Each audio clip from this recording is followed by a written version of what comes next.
Dalam unggahan tersebut, dinarasikan bahwa keluarganya bunuh diri lantaran diteror debt collector pinjaman online karena tak sanggup membayar hutangnya. Dalam unggahan tersebut, korban merupakan seorang pria yang mempunyai satu anak.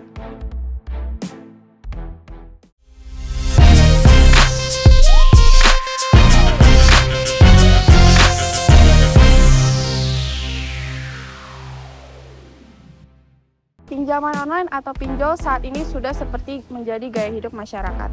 Ingin meminjam uang dengan instan tanpa syarat yang ribet. Pinjol kerap kali dianggap meresahkan warga karena banyak kasus orang depresi bahkan sampai bunuh diri karena tidak mampu membayar hutang pinjol. Sebenarnya pinjaman online itu membantu atau menipu? Saya akan mencoba bertanya kepada masyarakat di sini.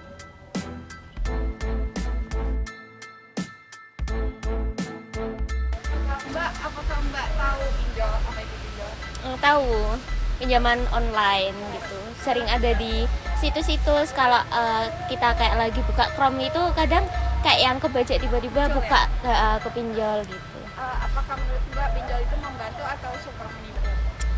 Menurut saya menipu sih, soalnya dari awal tuh sering nggak sesuai sama perjanjian dan itu bunganya seringnya dilebih-lebihkan gitu.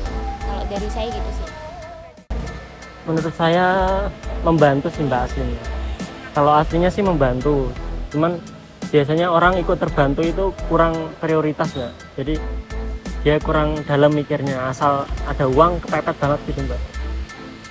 Pinjol tuh kayak pinjaman online gitu ya. Berarti Mbak tahu ya? Tahu. Menurut Mbak apakah itu membantu atau menipu? Itu menipu ya, karena kalau misalnya kita pinjol tuh ya senangnya di awal doang. Nanti kalau misalnya nggak bisa buat bayar hutangnya juga nanti sengsara juga gitu. Lebih ke menipu sih. Kalau membantu kebanyakan kan ada kasus pinjol yang dimana dia selalu lebih ke nanti waktu pengembaliannya ada bunga gitu, yang dimana bunganya itu lebih besar dibanding peminjamannya itu. Jadi dibanding saya pribadi sendiri merasa pinjol itu lebih ke itu penipuan dibanding bantu ya. Awalnya membantu karena kita kan butuh banget itu, tapi kalau kita yang pengembaliannya tentang bunganya itu banyak banget, bahkan hampir setengahnya ya kalau pada cerita terus berita-berita gitu, makanya itu lebih ke menipu gitu. Pinjol itu sebenarnya itu membantu sih, tapi ada orang yang nggak bertanggung jawab membuat aplikasi atau apalah yang judulnya pinjol, terus itu ada yang menipu. Kan sekarang itu banyak kasus-kasus tentang pinjol yang menipu sampai bunuh diri lah apalah, tapi di sisi lain pinjol itu membantu dan ada yang telah terdaftar di kementerian. Saya mengetahui pinjol, cuman saya tidak menggunakannya. Menurut Mas pinjol itu membantu atau menipu? Menurut saya sih menipu dengan suku bunga yang sangat tinggi akan merugikan bagi penggunanya sendiri. Pinjaman online menipu karena banyak kolektornya sering diteleponi tuh. Kalau tidak tahu juga sih sebenarnya menipu juga. Iya, kalau setahu saya pinjol itu mungkin semacam hutang tapi secara online. Mas sama Mbak pinjol itu membantu atau menipu? Kalau menurut aku tuh lebih ke siapa orangnya yang menggunakan pinjol itu. Kalau menurut Mas? Kalau menurut saya kebanyakan pinjol itu sistemnya digunakan untuk menipu. Pinjol itu ini ya kalau zaman dulu kalau misalkan kita pinjam ya, itu kan kita masih melalui koperasi dalalan dan dengan proses yang agak sulit gitu. Tapi dengan kemajuan zaman muncullah teknologi yang yang menciptakan terobosan. Nah, salah satu terobosan itu adalah pinjol.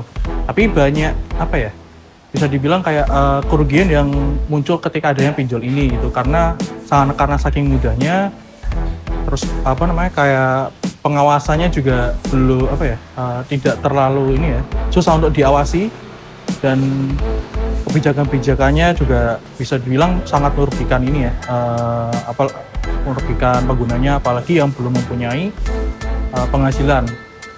Rata-rata kan mahasiswa atau siapapun, rata-rata mahasiswa malah sekarang yang terjebak pinjol, ataupun juga dari pekerja juga ada yang terjebak pinjol. Jadi ya bisa dibilang kalau misalkan sebenarnya bukan menipu, cuma kalau misalkan ada beberapa pinjol yang mungkin ya saya nggak tahu, tapi mungkin kayak bisa dipercaya, cuma karena saking banyaknya ini, nah kita susah untuk memfilter mana pinjol yang terpercaya apa enggak gitu. Asalkan kita nggak terjerat karena kemudahan itu, otomatis kayak kita gampang terbuai. Nah, jangan sampai kita terbuai. Kalau kita terbuai udah otomatis kita terjebak dalam pinjol itu. Pinjol ya, Mbak? Pinjaman online kan? Menurut pinjol itu membantu atau menipu? Kalau menurut saya pribadi tentang pinjol ya, pinjol itu kadang bagi mereka yang lagi membutuhkan uang itu bisa sangat membantu sih, Mbak. Dengan notabene mereka yang lagi krisis ekonominya, juga yang lagi butuh dana cepat buat kebutuhan sehari-hari, menurutku juga membantu sih. Enggak. Tergantung bunganya juga. Kalau bunganya terlalu tinggi ya, maybe orang bakal kesulitan juga sih, Mbak, nanti bayarnya. Pemirsa, itu tadi sosial eksperimen kita untuk mengetahui seberapa pemahaman warga sekitar mengenai pinjaman online. Sebagian besar dari mereka berpendapat bahwa pinjaman online itu merugikan.